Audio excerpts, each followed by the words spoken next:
Welcome to a Foxy Tech Tips tutorial on resetting your Instagram Explore page. If you find this tutorial helpful, please consider subscribing to my channel and liking the video.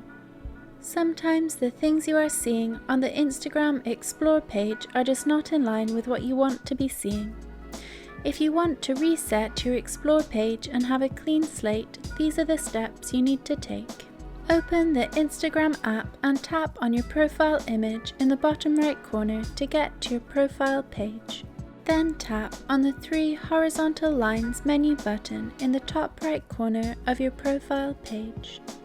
From the menu, tap on Settings. Then tap Security.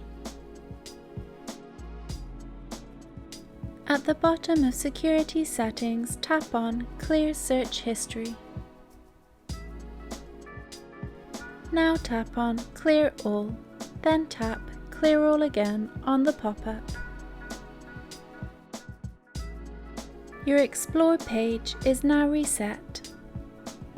And that draws an end to this tutorial. Please like the video if you found it helpful, and subscribe to Foxy Tech Tips for more Instagram tips and tricks.